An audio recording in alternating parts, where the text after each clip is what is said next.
뉴스의 진수를 보여주는 인터뷰 뉴진수.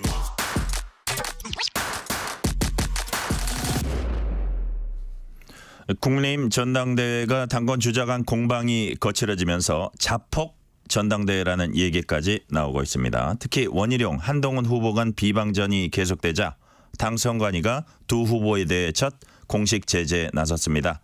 국민의힘 전당대회 상황을 중심으로 김재원 국민의힘 최고위원 후보와 전화로 얘기 나눠봅니다. 김재원 후보님 안녕하세요. 안녕하세요. 자, 후보님 오늘은 대구에서 합동연설회가 있었습니다. 네, 맞습니다. 후보님도 이제 TK 출신이시고 보수의 심장이라 불리는 대구에서 연설회가 열려서 분위기는 더 뜨거웠을 것 같은데요. 현장 분위기 어땠습니까? 어쨌든 말씀하신 대로 보수의 심장이라고 불리는 대구 경북 지역인데요. 당원들의 참여도도 높고 또 현재 당이 위기에 처해 있고 무기력해 보이니까 오히려 당원들은 좀 더 관심을 갖고 많이 참석해서 좀 열광적인 그 박수를 보내는 분위기였습니다. 그렇지만 이제 당원들이 또 후보자들에게 따끔한 질책을 하는 분위기도 많이 눈에 띄었습니다. 네네. 그 질책하는 얘기는 이제 차차 다음 질문에서도 나눠서 좀 자세히 해주시고요. 자, 네. 말씀하신 대로 후보님 그 국민의힘 전당대 갈등에 대한 우려가 많습니다. 추경호 국민의힘 원내대표가 오늘 이런 얘기했어요. 요즘 우리 국민께 걱정을 제일 많이 끼쳐드리는 게 대한축구협회와 국민의힘 전당대회다. 이런 말씀을 하시면서 이제 상호 비방전 자제해달라고도 했는데 후보님이 보시기에도 그만큼 걱정스러운 상황입니까? 어찌됐든 전당대회 끝나고 나면 꽤 많은 그 앙금이 남아서 이것을 또 갈등의 고를 메우는 일이 상당히 중요하지 않을까 생각을 합니다. 그리고 네. 또 더 나아가서 유력 그 당권 주자들 간의 불편한 관계뿐만 아니라 대통령과 또 유력 당권 주자 간에도 상당한 간극이 있다는 것이 국민들과 당원들에게 알려짐으로써 이것도 앞으로 우리가 또 해결해야 할 숙제가 아닌가 생각합니다. 네. 국민의힘 전현직 윤리위원장들도 긴급회동을 갖고 공개적으로 경고 메시지 보내는 방안 논의했습니다. 국민의힘 선관위는 원희룡, 한동훈 후보에 대해서 비방 금지 위반, 당규를 위반한 데 대해 주의 및 시정명령을 담은 제재 공문 발송했습니다. 당의 이런 조치 적절하다고 보세요? 아무래도 당에서는 너무 과열될 경우에는 좀 순화시킬 필요가 있고 그런 방식으로 선관위가 여러 가지 제재 내지 경고를 함으로써 조금 분위기를 완화시킬 수 있지 않을까 생각합니다. 어쨌든 그런 측면에서 보면 비교적 적절한 조치였다고 생각을 하고 있습니다. 네. 그런데 한동훈 후보 측은 네거티브에 우리는 답변을 한 것뿐인데 왜 나까지 이런 조치를 받아야 되냐 하면서 이의 제기할 예정이라고 합니다. 한 후보 측 반응은 어떻게 보세요? 그런데 일반적으로 보면 대응하는 방식도 그 당규 위반이라고 볼 여지가 있다면 선관위가 그렇게 판단할 수 있지 않겠습니까? 저는 선관위 판단에 맡겨야 될 사안이고 제가 그것을 판단할 위치에 있지는 않다고 생각합니다. 네네. 아까도 후보님도 잠깐 말씀을 하셨는데 원희룡 한동훈 후보 간 대립이 너무 심해서 전당대회 이후까지 갈등이 이어지고 과연 그 상처가 아물 수 있을까 이런 우려들이 이제 당내에 나오고 있잖아요. 근데 원희룡 후보 캠프의 이준우 대변인은 과거에 이명박 박근혜 후보가 격돌했을 때와 비교하면 순한 맛이다. 화합할 수 있다. 이렇게 주로 이제 문제 제기를 많이 하는 후보 측이 캠프 쪽이어서 그런지 몰라도 이런 얘기를 했고요. 그렇지만 일반적으로는 이제 당원들이나 당 안팎에서 보기에 컨벤션 효과는 고사하고 당에 대한 부정적 이미지만 증폭시킬 거란 우려도 나옵니다. 우리 후보님께서 어떻게 보세요? 어쨌든 전당대회에서 지금 이슈가 되고 있는 것이 결국에는 당정관계가 문제가 되었고요. 그런 과정에서 좀 문제 제기를 강하게 하고 있는 것 아닌가 생각이 듭니다. 이 부분에 대해서 어느 정도가 과연 적절한 그 문제 제기인지 또 선거운동의 수준이 어느 정도가 될 것인지에 대해서는 선관위가 판단하는 것이 맞고요. 네. 그런 측면에서 제재라고 해도 결국에는 이게 유력 당권 주자들 간의 싸움이기 때문에 제재 자체에 좀 한계가 있을 수밖에 없습니다. 네. 예를 들어 그 출마 자격을 박탈한다든가 할 수 있는 상황은 아니거든요. 그러니까 좀 자제 요청하는 수준으로 계속 이 상황을 관리해 나가야 되지 않을까 생각합니다. 네. 저희 제작진이 이제 모니터에 띄워줬는데요. 후보라는 호칭보다 전 의원이나 전 수석이 어떨까 하는 의견을 저한테 줬는데 어떤 명칭이 제일 좋으세요? 아니 지금 그게 중요한 게 상관없습니까? 아니고 알겠습니다. 제가 지금 이 청취자 여러분께 현재 상황을 설명하는 것이 중요한 것 아닌가. 알겠습니다. 제가 여튼 주인공이라기보다는 지금 우리 당의 전당대회에 대해서 걱정하는 분들께 조금이라도 상황 설명을 해서 그러니까요. 걱정을 좀 덜어드리는 것이 오히려 중요할 것 같습니다. 제 호칭은 아무거나 상관없습니다. 네, 제가 의원님, 수석님 왔다 갔다 할게요. 예.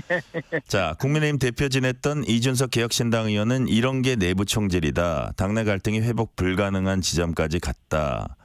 윤상현 당대표 후보도 친윤계 친한계 줄 세우기는 친박 비박보다 더 우려스러운 상황이 생길 것이다. 공멸로 가는 길이다. 이제 후보님이 박근혜 정부 시절에 정무수석 지냈잖아요. 그래서 네. 2015년에 박근혜 대통령과 유승민 당시 새누리당 원내대표 갈등, 2016년에 김무성 대표와의 갈등, 이런 그때 갈등 빚던 시절 당정 관계 되돌아보면 민심에 대한 대통령과 당의 시각이 다르고 그로 인해서 이제 갈등이 심해질 때 이게 국정 운영은 물론이고요. 여당이 그 이후의 선거에서도 좀 차질을 빚게 되는 거 아닌가요? 그렇습니다. 그래서 당 대표 또는 당 지도부와 대통령과의 관계가 단순히 긴장 관계 수준을 넘어서서 네. 상당히 심각하게 갈등 구조로 가게 되면 이것이 사실 화합하거나 해소하기도 상당히 어렵다는 것을 저는 여러 번 경험을 했거든요. 네. 그런 상황이기 때문에 이번에도 원희룡 후보 측은 이제 한동훈 후보가 당대표가 되면 당연히 그런 위기에 빠진다.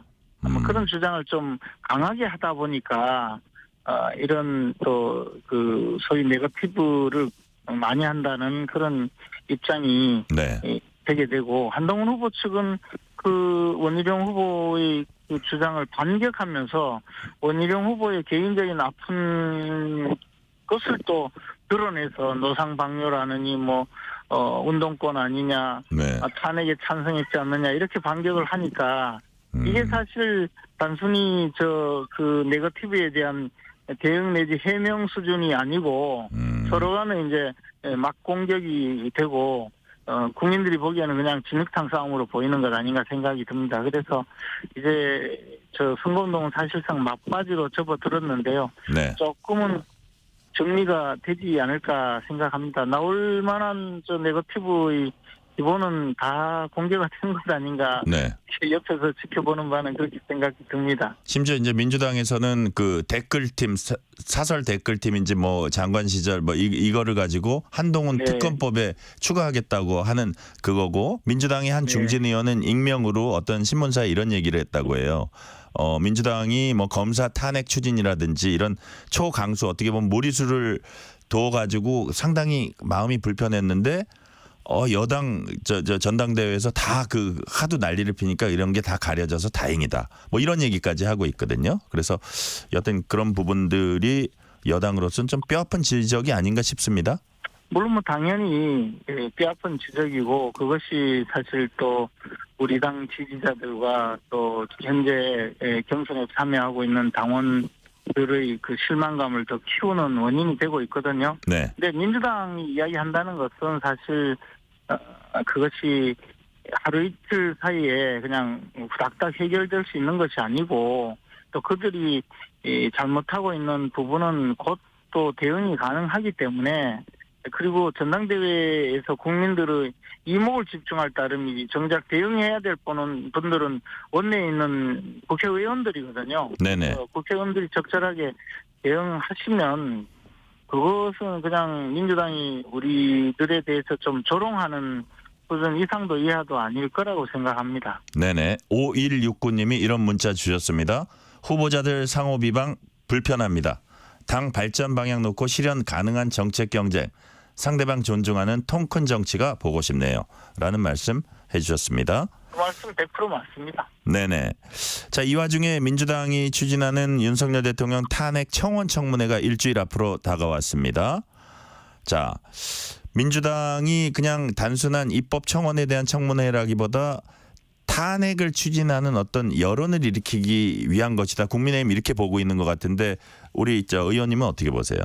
저 개인적으로는 정확하게 말씀드리자면 네. 윤석열 대통령에 대해서 탄핵을 추진할 때 불을 역풍을 사전에 좀 완화시키기 위해서 이런 일을 벌이고 있지 않나 생각합니다. 그래서 검사 탄핵, 방통위원장 탄핵, 판사 탄핵 이러면서 이제 대통령 탄핵 청문회 이렇게 한 발 한 발 다가가면 네. 국민들이 탄핵이라는 과거의 그 아픈 기억을 점점 그 새로운 탄핵 어떤 탄핵 몰이에 순치가 되어서 탄핵이 일상적으로 있을 수 있는 거구나라고 느끼게 만들려는 그런 사전 치밀한 포석이 아닌가 생각합니다. 그럼 민주당부터야 지금 그 국회 의석을 많이 차지한 데 대해서 네. 좀 승리감에 도취되어서 저런 무리한 짓을 하지만 그 저변에 깔려 있는 노림수는 결국은 탄핵으로 가더라도 그리고 그 탄핵이 실패하더라도 네. 돌아올 역풍을 최대한 줄여보겠다는 그런 의도도 깔려 있다고 생각이 듭니다. 네네. 이런 것이 결국은 이제 정치 현장에서 사실은 불필요한 논란을 일으키고 더 나아가서 국민들의 삶과는 아무 관계없는 그런 정치를 보여주기 때문에 저는 이게 성공하지 못할 거라고 생각하고 있습니다. 네. 뉴스레터 K는 지금 김재원 국민의힘 최고위원 후보와 얘기 나누고 있습니다. 김재원 전 의원님께서는 나경원 당대표 후보와 전략적 협력을 선언했습니다. 일종의 런닝메이트로 보이는데요. 나경원 후보와 전략적으로 연대하신 이유 뭡니까? 사실 러닝메이트는 나경원 후보나 저나 전혀 네. 그렇게 하고 있지 않습니다. 지금 러닝메이트를 표방하고 있는 분들은 선거운동을 하면서 합동연설에 나와서 자기 이야기보다 대표 후보의 홍보를 더 많이 하고 있거든요. 네네. 그래서 우리는 원팀이다. 누구를 찍어달라. 나는 그 사람과 한 몸이다. 원팀이다. 이런 이야기만 계속 한단 말이에요. 네네. 그런데 그것은 결국은 그 당대표를 좀 견제하고 당대표의 전횡을 방지하고자 만들어진 이 최고위원의 근본적인 역할을 망각한 일이고 더 나아가서 당대표가 전횡을 할 때는 오히려 네. 호위무사가 될 가능성이 있기 때문에 저는 그것은 앞으로 말씀드린 대로 당내 갈등이 빚어진다면 오히려 최고위원들이 그 패싸움의 한 당사자처럼 나설 가능성이 있고 이것은 더 당의 혼란을 야기할 가능성이 많다고 봐서 네. 그 러닝메이트에는 응하지 않은 것이거든요. 네네. 나경원 후보와 상당 부분에 대해서 주장하는 바가 같고 또 정책적이든 당의 발전 방향에 대해서 인식을 공유하는 부분은 함께 그 선거 기간 중에 서로 같이 홍보를 하고 또 선거운동을 하면서 부족한 부분을 서로 메워주는 정도의 그런 전략적인 협력이지 그것을 한 사람을 당선시키고 또 다른 사람을 끌어주고 그렇게 해서 당대표 최고위원이 되어도 한 몸처럼 움직이는 그런 식의 러닝메이트는 전혀 고려하고 있지 않습니다. 그러니까 딴 후보들하고 다르다. 예. 네. 이 최고위원의 본래 본부는 어때 당대표의 전행을 막아서면서 견제하면서 어떤 균형을 이룰 수 있게 하는 것이다. 그거에 그렇습니다. 준하는 어떤 그 행보를 보이고 있다 말씀이시고요. 네, 그렇습니다. 네. 후보님은 2021년 6월 전당대회에서 이준석 대표 체제 최고위원 됐고 지난해 3월 전당대회 재출마해서 수석 최고위원 지냈습니다. 그래서 후보님 직업이 최고위원이다라는 뭐 얘기를 하시는 분들도 있는데 이번에 또다시 최고위원 도전하시는 이유가 뭡니까? 지금 우리 당이 이 어려운 처지에 있는데 사실 우리 당의 당원들이나 지지자들이 가장 요구하는 것은 좀 제대로 싸워달라는 요구였습니다. 그런데 사실은 제가 20여 년 이상 정치 일선에 있으면서 유권자들이 좀 제대로 싸우라는 이야기를 하는 걸 처음 봤습니다. 네. 보통의 경우에는 제발 좀 싸우지 마라. 제발 좀 싸우지 마라. 이런 이야기였거든요. 심지어는 우리 탄핵 사태가 벌어져 있을 때도 제발 좀 싸우지 마라는 이야기였거든요. 네네. 그래서 얼마나 이 당의 어떤 방향에 대해서 현재 지리멸렬한 당의 이 현상에 대해서 당원들이나 지지자들이 절망하고 있는가라는 것을 많이 느끼고 있거든요. 네. 그래서 저라도 제 역할을 좀 해달라는 그런 많은 부름이 있었습니다. 제가 또 제 소임이 그거라고 생각을 했고요. 이게 지금 우리 당이 보기보다 여당이면서도 보기보다 굉장히 좀 약화되어 있고 저변이 많이 무너져 있기 때문에 누구든 나서서 제 역할을 하지 않으면 안 될 상황이라고 생각을 합니다. 네. 그래서 이번 전당대회에 참여하게 되었습니다. 자, 4928님이요. 국민의힘 당원입니다. 지금 정말 희망이 없어 보입니다. 제발 정신 차려서 국민을 위하는 당으로 거듭나기 바랍니다. 이렇게 일침을 주셨습니다. 자, 이제 국민의힘이 너무 이 영남 정당화됐다. 수도권에서 너무 전멸을 했다.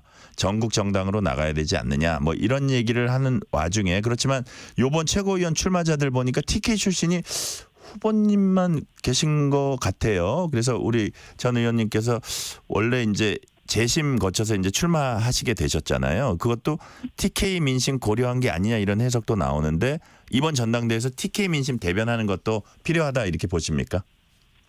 제가 사실 대표 또 최고위원, 청년 최고위원 후보 전체에서 네. 대구 경북뿐만 아니라 부산, 울산, 경남의 전체 지역 영남권의 유일한 후보거든요. 네네. 그런데 늘 말씀하신 대로 선거 때가 되면 다 죽어가는 당 살려달라고 와서 표 달라고 해서 표 얻어가는 곳은 영남이고 선거가 끝나면 영남 당이라서 선거에 졌다. 영남은 뒤로 물러라. 영남 색은 탈색해야 된다. 이런 주장이 늘 있어 왔습니다. 그러다 보니까 영남의 당원들은 늘 무슨 착한 딸처럼 선거 때는 표를 몰아주는 역할을 하고 선거가 끝나면 영남색이라서 졌다 이런 비난을 받는 것에 네. 이골이 난 상황이거든요. 그러다 보니까 과연 우리가 뭘 잘못했냐 그리고 우리를 왜 이렇게 대접하느냐 이런 마음도 솔직히 많이 있습니다. 그런데 영남에서 후보가 나오지 않으니까 하나라도 나가서 좀 우리의 입장을 대변해 달라는 그런 요구도 분명히 많이 있었습니다. 그런데 그것을 제가 감당할 수 있을까 하는 생각에 제가 영남 지역 전체의 대표라고 감히 주장하면서 나설 수는 없는 것이고요. 네. 지역의 움직임이나 지역의 당원들 또 우리 당의 지지자들의 마음은 구멍이 뻥 뚫려 있는 그런 생각이고 그런 구멍을 메워주는 역할은 반드시 필요하다고 생각합니다. 네네. 자, 아까 뭐 제대로 싸워달라는 요청 받고 최고위원회 다시 나오셨다 그랬는데 아무래도 이제 거야에 대항해서 제대로 싸워라 이런 얘기로 제가 이해를 하겠습니다. 자, 당원들과 직접 만나면 느끼시기에 현재 판세, 당 대표 선거 판세 어떻게 파악하고 계세요? 아무래도 한동훈 후보가 상당히 유력하게 앞서가는 것이 틀림없는 사실입니다. 그리고 한동훈 후보에 대해서 지지하는 분들도 그나마 제대로 싸울 줄 안다. 뭐 이런 평가가 좀 있거든요. 네. 그래서 그런 추세를 쉽게 꺾기는 좀 어려울 것 같고요. 그런 반면에 앞에서도 계속 말씀하셨다시피 네. 여당과 대통령과의 관계가 굉장히 나빠질 경우에 과거 우리 당은 정권을 2번이나 놓치는 그런 일도 있었고 극단적으로는 대통령이 탄핵으로 물러나는 그런 사태를 겪었거든요. 네네. 그래서 당원들은 사실 그런 측면에 대해서는 굉장히 의구심을 갖게 되고 그런 분위기가 점점 커지고 있는 것은 사실입니다. 그렇다고 하더라도 한동훈 후보의 우세는 아직까지는 견고한 것 같습니다. 네. 자, 민주당으로 가보겠습니다. 민주당 당권 주자들 행보도 본격화되고 있습니다. 김두관 전 의원이 이재명 전 대표를 향해서 사당화, 일극체제 강하게 비판하고 나섰습니다. 이런 부분들은 민주당의 건강성을 위해서 이런 당권 경쟁은 괜찮다고 보세요? 근데 민주당이야 그렇게 해본들 결과가 뻔하다고 생각하고 네. 예를 들어 김두관 후보의 경우에는 늘 그렇게 당대표 경선이나 당내 당직 선거에 나섰지만 한 번도 당선돼 본 적이 없는 분이잖아요. 네. 그런 분이 지금 거의 이재명 대표가 천하통일을 하고 앉아 있는데 거기에 나서봤자 무슨 의미가 있겠는가? 저는 민주당의 그 분위기에서는 태평양에 돌 하나 던지는 정도의 파문밖에 일어나지 않을 거라고 생각합니다. 아, 그러세요? 예를 들어서 20%나 30% 정도 그래도 승부는 뒤엎지 못한다 그래도 그 자체로서 그래도 어느 정도 의미가 있는 거 아닌가요? 별 의미가 없다고 의원님은 보시는 거예요? 거기 김두관 후보가 아니라 그냥 일반 당원이 나서서 경선에 참여하더라도 어차피 한 30%는 얻을 겁니다. 네. 그것은 김두관 후보의 저력이라든가 득표력이 아니고 당원 구성 자체가 항상 그렇게 되고 있거든요. 네네. 그래서 그것이 특별한 의미가 있다고 생각하지는 않습니다. 네네. 마지막 질문 하나 드릴게요. 민주당 박찬대 원내대표는 해병대역 순직 사건 수사 외압 의혹과 관련해서 김건희 여사에 대한 직접 조사가 불가피하다 이렇게 주장을 했습니다. 구명 로비했다는 의혹 받고 있는 본인이 그런 얘기를 했다는 건데 VIP란 말에 대해서 이게 이제 김계환 사령관 의미한다 주장했지만 그 이모 씨라는 사람이 윤석열 대통령과 김건희 여사를 V1, V2로 지칭했다 이런 얘기가 있어서 그렇다는데 의원 보시기에 김건희 여사 조사가 필요하다고 보십니까? 그분들은 박찬대 원내대표도 정상적으로 지금 발언하고 있는 게 아니거든요. 네. 지금 말씀하신 대로 청탁을 한 것으로 로비를 한 것으로 의심받고 있는 이모 씨가 네. 진짜 로비를 했는지 무슨 로비를 했는지 그리고 그 과정에 어떤 부정행위가 있었는지가 규명이 되고 나야 그다음에 윤석열 대통령이든 김건희 여사든 조사 필요성이 있는 거 아니겠습니까? 네네. 그런데 지금 이 사람이 제3자들과 떠든 내용뿐인데 그 떠든 내용이 허풍이라면 그러면 그 사람이 단순히 허풍 뜬 것뿐이잖아요. 네네. 그러면 하다못해 어떤 방법으로 누구와 어떻게 해서 김건희 여사든 윤석열 대통령이든 부탁을 했는지에 대해서도 전혀 나와 있지도 않고 본인도 그에 대해서 인정하지도 않는데 그러면 한번 제3자끼리 허풍 떨면 다 조사해야 됩니까? 제가 예를 들어 박찬대 의원한테 좀 잘 부탁한다고 돈 줬다고 어디서 떠들면 그럼 박찬대 의원 조사해야 됩니까? 이거는 상식적으로 이해가 되지 않는 소리를 자꾸 하고 있는 거예요. 네네. 오늘은 여기까지 말씀 듣겠습니다. 김재원 국민의힘 최고위원 후보였습니다. 감사합니다. 고맙습니다. 실시간 교통정보 알아보겠습니다. 교통정보센터 김민혜 리포터 나와주세요. 네, 시각 교통정보입니다. 고속도로 곳곳으로 이동량 많고요. 또 돌발